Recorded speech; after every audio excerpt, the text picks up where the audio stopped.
Bills have won 3 games against Tom Brady, so that's the good news. The bad news is they've lost 32 in that same span that they won the 3. 32-3, Rob Ninkovich, in their last 35 meetings. Right there. Oh, my God. Short week 2 going to Tampa. Look at he coming here acting modest like you wasn't a part of a lot of those. Oh, wow. Hey, I wasn't on offense, so I wish I was. Maybe I would have made more money if I was on offense with Tom Brady, but it's all good. So a lot of people are just thinking, oh, well, Jonathan Taylor ran over him. That's Jonathan Taylor. Bill Belichick only called 3 pass plays. Josh McDaniels, 3 pass plays the entire game. They got right. I mean, the Patriots, they kind of have a sneaky, crazy backfield with Harris and Stevenson. That rookie Stevenson is 250 pounds listed.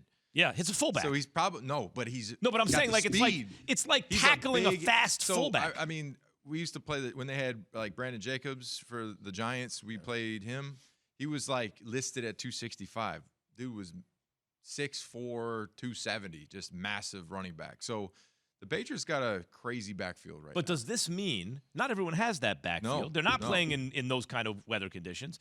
The Bucs don't have Jonathan Taylor, and although Fournette and these guys are good, should the Bucs run the ball or try to against the Bills? I would try, and the best way, Tom is very, very good at mixing in all those play action passes to take his deep shots. So if you have that running game established, it makes it so much more difficult for the defense to defend the intermediate routes when you have to respect the run. So I would assume that they're going to have to try and set up the run. And Fournette's playing really well right now. And I'll say this, the Bucs running the football, it'll be great. Yep. But the luxury that they do have, right, what a lot of teams have been trying to do of late is play a lot of too high versus Tampa Bay Buccaneers. The luxury that they have is when you're playing too high, you need your slot receiver to be great. You need your tight end to be great. Yep. Chris Godwin right now leads his team in receiving yards. And then you have Gronk, a guy, you see the relationship him and Brady has. So if a team does play cover 2 and the Bucs decide, okay, we don't want to run the football, they're still going to be okay because you have those 2 guys working in the middle of the football field to get open. Now, you play these guys man-to-man coverage, it's a wrap. Yeah. It's a wrap. And especially when you add Antonio Brown into the mix, when he comes back, if you play man coverage against this team, you just crazy. You're not smart at all. No, because they run all the pick routes, and Tom's smart enough to understand if you're in man, he can really decipher what you're in quickly. And it's it's funny. I go back to I think it was my 5th year in the league, maybe 4th year in the league. Gronk was a rookie, so when Gronk was drafted, I'm covering him every day, like every day. Or trying to. Yeah, I didn't cover him. I didn't cover him once. I had great coverage sometimes, but it didn't matter because of how good Tom is at putting the ball in a place where you can't defend it, and Gronk is so big, and he's got such long arms, and his hands are so big, anything that comes his way. So now that he has 90 touchdowns and he's going to be in the Hall of Fame, I don't feel too bad about that. I don't feel bad about having a rookie beat me like every day in training camp. We always talk about the Bills' numbers defensively, and I said, hey, okay, that's great, but their best win is against a Kansas City team that was beat up. Yeah, do you believe the Bills actually have the defense, pass rush that can actually get to Tom and put pressure on him to not have time to throw the ball in the pocket? No, I think Buffalo is kind of trending in the wrong direction at the wrong time of the year. Early in the season, we were talking about Buffalo, and there was talks about Super Bowl and all those things. And when you see kind of the issues, you have to be able to stop the run. And the Colts, really just exposed them when it came to the running game because they ran for 4 touchdowns. I think. But I want to ask you about that, Nick. Who are the Bills defensively against the run, especially because they were great, and then Jonathan Taylor's going to run through a lot of teams. And that game in New England, I almost have to throw out, they're not going to face those conditions again, that whole thing. That almost would be an easier, if I was a defensive coordinator and you're in that matchup, it's almost an easier game to call because you know what they're going to do.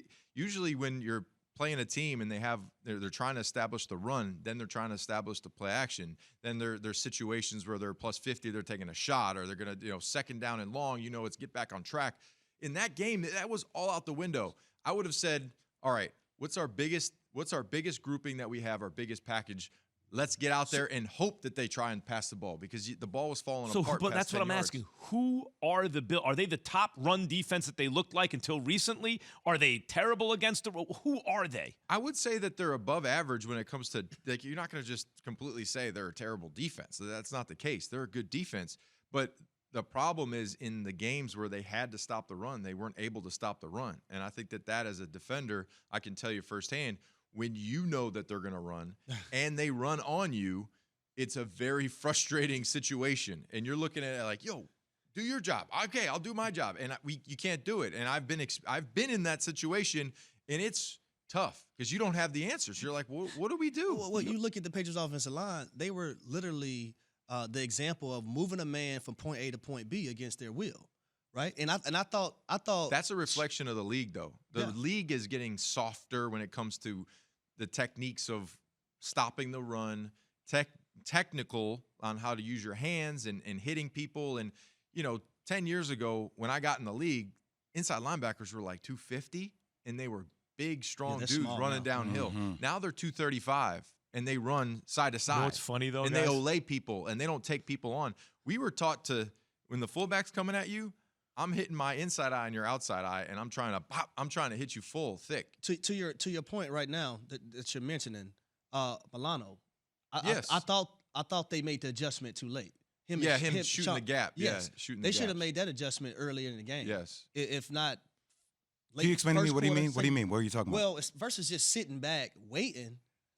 I grew up in an era where linebackers weren't really taught to sit back and wait you for run things. through. Yeah, you so run through. You're talking to make a run play. through like on a zone stretch or like an outside run. It's all usually offensively what they're trying to do is once they hit the numbers, they're trying to hit the numbers and find a gap. And along the way, you have your A, B, C gap. And as they get stretched out, your linebackers are trying to press your outside linebacker D ends trying to set the edge. Your tackle, your backside end, they're all trying to run together with the offensive line. And the offensive line is just trying to separate one gap. And the back's responsibility is to find it, stick his foot in the ground, and go north and south. Thanks for watching ESPN on YouTube. For live streaming sports and premium content, subscribe to ESPN+.